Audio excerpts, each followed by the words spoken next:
Lalu golongan berikut dikatakan di sana, mereka membual dan menyombongkan diri. Mereka menjadi pemfitnah ya. Membual, sombong, fitnah. Ini berkenaan dengan mulut. Ya, orang kalau sombong, paling tidak dua hal yang bisa kelihatan ya. Pertama, perkataan mulut ya. Kedua, sikap ya. Tapi biasanya sikap itu kan diiringi dengan perkataan mulut ya.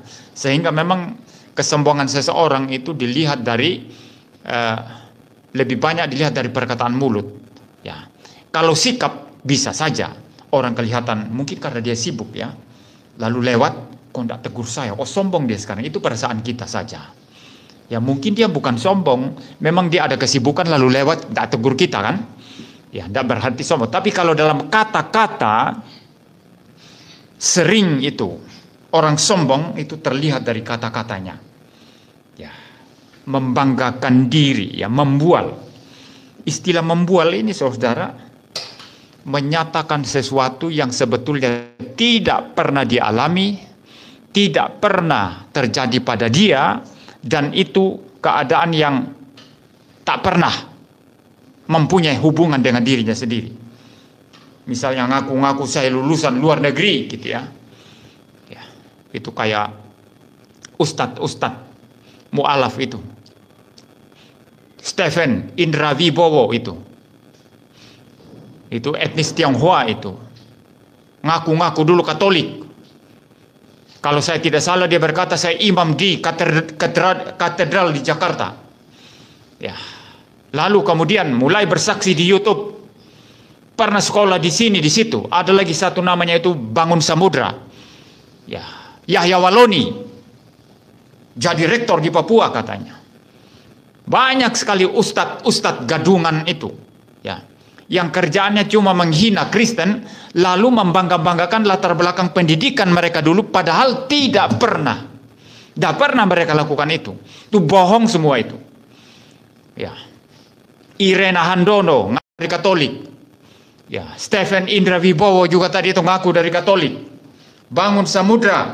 Ya, siapa lagi? Banyak sekali saudara. Saudara tinggal lihat di YouTube itu.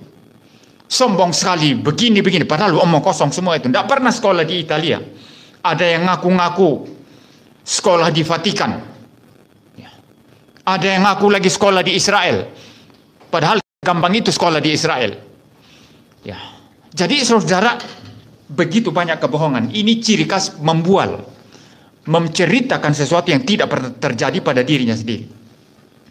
Kalau saya misalnya begini ya, kalau saya sebelum saya menikah sama istri saya ini, dulu saya ini, tahu enggak saudara, saya ini pacarnya siapa gitu ya, Agnes Mo gitu ya.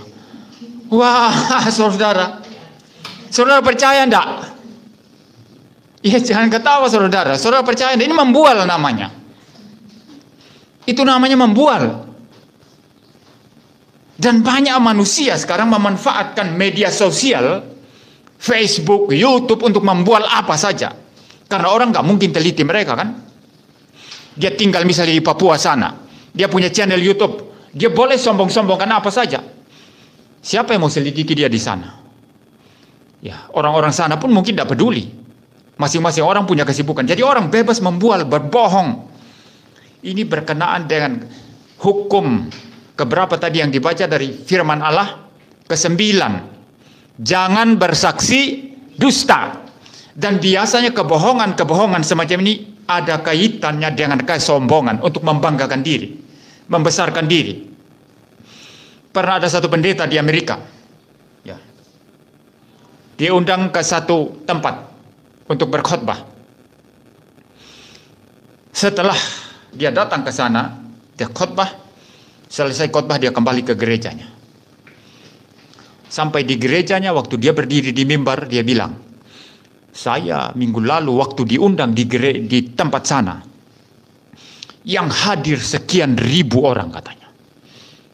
Waktu saya khotbah. Nah majelis-majelis gereja itu curiga. Mereka tidak pernah ada kebaktian sebesar itu dari pihak yang mengundang. Akhirnya diam-diam mereka telepon ke gereja yang mengundang. Betul tidak? Pendeta kami bilang yang hadir sekian ribu orang. Betul tidak? Majelis gereja sana yang mau undang bilang, enggak sampai segitulah, Pak, hanya berapa ratus. Akhirnya majelis panggil pendeta ini. Itu membual namanya. Panggil, ditanya, betul tidak? Kamu kemarin ngaku sekian. Kami telepon majelis di sana hanya sekian. Anda sudah menipu di sini. Ya, Anda dipecat hari ini. Itu gereja yang bagus.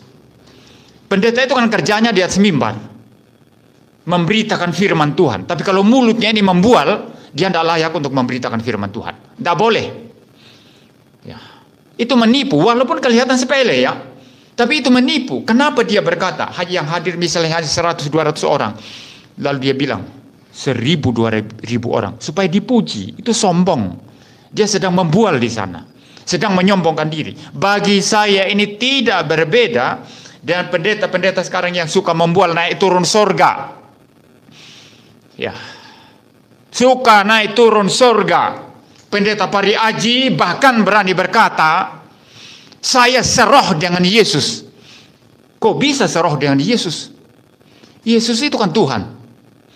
Bagaimana bisa kita seroh dengan Tuhan Yesus? Saudara, ini penyelewengan semacam ini banyak orang suka. Tetapi Paulus sudah bicara di sini. Banyak orang klaim ini, klaim itu untuk membual, menyombongkan diri supaya dianggap hebat, rohani sekali. Tapi saya mendapati tidak ada satupun pendeta-pendeta yang rasa-rasanya hebat sekali, bisa langsung ketemu Tuhan, pergi ke neraka. Saya menantang ketemu mereka. Kita melihat betul tidak kuasa Tuhan ada pada kamu. Karena mereka berkata, Muriwali ini tidak punya kuasa. Itu dia hanya bicara pakai doktrin, pakai pikiran, tidak disertai Roh Kudus. Maka saya berkata, ayo cari tempat. Kita menguji sekarang. Betul tidak kuasa Tuhan yang engkau klaim itu naik turun surga, tepok-tepok dan lain sebagainya. Tidak satu pun tantangan saya diterima. Ya. Roh Tuhan tidak pernah takut diuji. Kalau seorang pendeta dipenuhi Roh Tuhan sejati, dia tidak takut diuji. Silakan uji. Ya.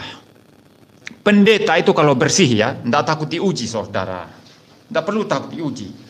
Saya misalnya ya, saya hanya takut-takut sembunyi-sembunyi dari istri saya, sembunyi-sembunyi dari Pak So, dari Ibu Erni ya, dari jemaat ya, begitu ya. Kalau saya simpan sesuatu yang tidak beres, betul tidak, saudara?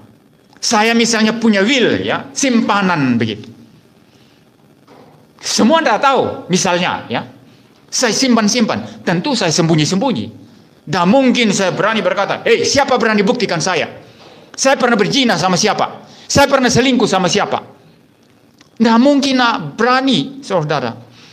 Dan mungkin berani. Nah makanya saudara, orang boleh klaim, ketemu Tuhan di sorga, naik turun sorga, bahkan pimpin perjamuan kudus di sorga, bisa sembuhkan ribuan orang, sakti. Ya. Tapi kalau roh yang ada pada dia tidak pernah mau diuji, itu bohong saja. Itu hanya membual. Dan ini ciri khas orang pada akhir zaman ini, suka membual, suka menyombongkan hal-hal yang dianggap rohani padahal tidak rohani. Ya. Orang itu kalau berbangga itu, kalau bermegah kata firman Tuhan apa? Karena mengenal Allah. Bukan karena naik turun surga, bukan karena pergi ke neraka ya. Orang kok, makanya itu majelis kita di GRI ini di Solo, Pak Tanto Budi ya. Saya baca Pak postingan di Facebook Pak Tanto ini, ya orang Kristen itu kan maunya masuk surga, pergi ke surga. Tapi kok banyak pendeta-pendeta sekarang ini bangga-bangga pengalaman ke neraka. Ya betul ya, kita kan maunya ke surga kan. Kok banyak pendeta itu bangga pengalaman ke neraka, trip to hell. Ini adalah sesuatu yang abnormal, saudara. Sesuatu yang abnormal bagi orang Kristen. Jangan dengarkan. Itu pasti membual itu.